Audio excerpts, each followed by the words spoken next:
Umat yang jumlahnya terbesar, terbanyak, bahkan konon menurut catatan sampai 90%, tapi dipermainkan oleh mereka kelompok-kelompok kecil ini. Walyaksifanna fi qulubikumul wahn. Pada saat itu di hatimu dicampakkanlah penyakit wahan. Sahabat kemudian bertanya, "Wa mal wahnu ya Rasulullah?" Apakah penyakit wahan itu ya Rasul? Beliau menjawab, hubbud dunya wa karahiyatul maut. Penyakit wahan itu tidak lain hubbud dunya wa karahiyatul maut. Terlalu cinta kepada dunia dan terlalu takut kepada mati. Materialistis dan takut resiko. Dua penyakit inilah yang menyebabkan walaupun umat ini mayoritas, tapi dipermainkan oleh yang minoritas. Walaupun dia golongan terbesar, tapi nasibnya seperti makanan di atas meja makan. Dari segala macam penjuru mau menghantam dia. Saudara-saudara kaum muslimin yang berbahagia, ini merupakan analisa sosial bahwa pada suatu saat nanti akan terjadi di tengah-tengah umat di mana kita dihantam dan diserbu dari segala macam penjuru.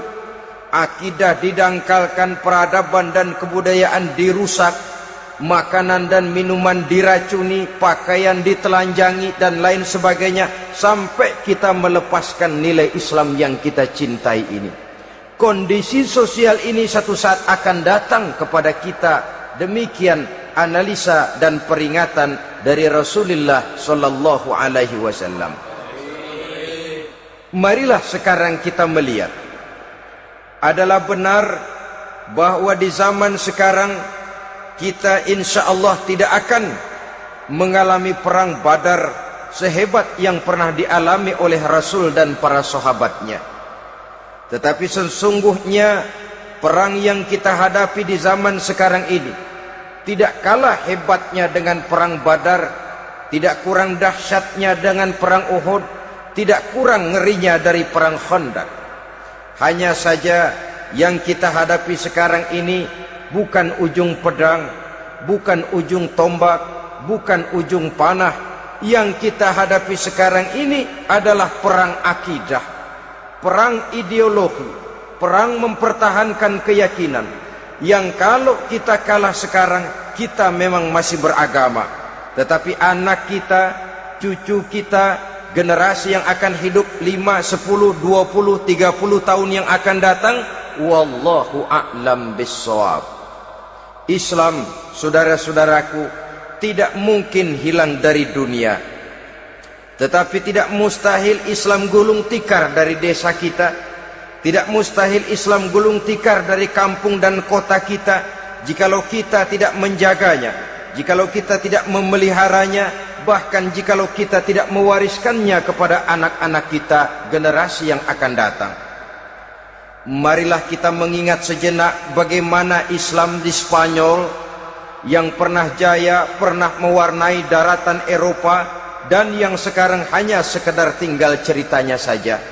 Ini pernah diperingatkan oleh Rasul dalam satu hadis, sayati ala ummati zamanun la yabqal Islam illa ismun wala minal Quran illa rasmun.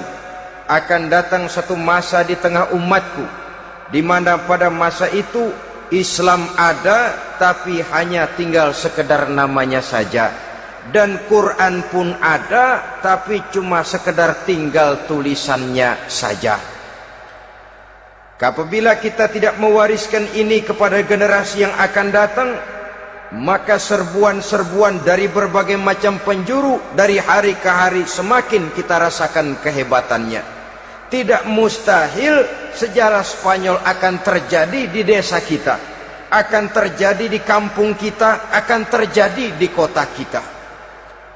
Orang Spanyol kalau mereka cerita kepada anaknya, mereka akan cerita, "Nak, di sini dulu ada masjid." Kapan Pak? Dulu bener dah. Banyak orang Islam kalau hari Jumat pada sembahyang, kapan itu Pak? Dulu sekali. Sekarang cuma sekedar tinggal ceritanya saja. Bukankah sesuatu yang sangat tidak mustahil apabila kita tidak menjaga dan mewariskan Islam ini kepada generasi yang akan datang, maka serbuan-serbuan akan membawakan hasil yang diinginkan oleh para penyerbu itu tadi.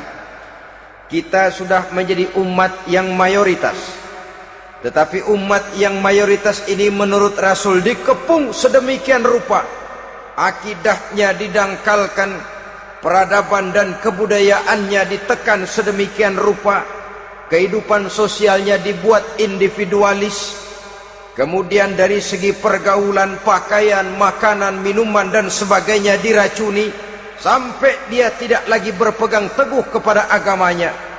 Dan dikala itu hilang kehebatan umat ini di mata musuh-musuhnya. Orang lain memandang kita ringan saja, enteng saja, satu umat yang sudah kehilangan wibawa. Padahal konon kabarnya kita mayoritas, tapi enak saja dikutak-kutik orang lain. Dan dikala itu di hati kita merajalela penyakit uahan. Penyakit uahan itu apa? Pertama, hubbud dunia, terlalu cinta kepada dunia. Terlalu cinta kepada dunia yang menyebabkan kita lupa akan tanggung jawab dan kewajiban, lupa meneruskan dan mewariskan Islam kepada generasi yang akan datang. Kita berlomba hanya untuk mengejar dunia dan seluruh isinya, baik dia bernama material, baik dia bernama seksual, baik dia bernama pangkat, jabatan dan kedudukan. Berlomba-lomba kita di dalamnya, sampai tercampaklah penyakit hubbud dunia di dalam hati ini. Berurat dan berakar dunia itu, sulit dan berat kita berpisah daripadanya. Akibatnya kemauan untuk berbuat demi dan atas nama agama sangat sulit terwujud di dalam kehidupan ini. Yang kedua, karahiyatul maut, terlalu takut kepada mati. Baik mati ajal, mati dalam artian yang sebenarnya, baik mati usahanya, baik mati karirnya, baik mati pangkat dan jabatannya. Sehingga dengan demikian akibatnya jatuhlah kita menjadi umat yang kehilangan wibawa di mata orang lain. Saudara-saudara kaum muslimin rahimakumullah, saya katakan tadi, perang yang kita hadapi di zaman sekarang adalah perang akidah. Perang menghadapi peradaban dan kebudayaan yang menghancurkan moral daripada anak-anak kita. Perang menghadapi banjirnya maksiat dan munkarat, yang di tengah-tengah itu, di samping berkewajiban menjaga diri dan keluarga, kita pun juga berkewajiban menjaga anak-anak kita, generasi yang akan datang, mengarahkan dan mendidik mereka sesuai dengan yang dikehendaki oleh Allah Subhanahu wa ta'ala.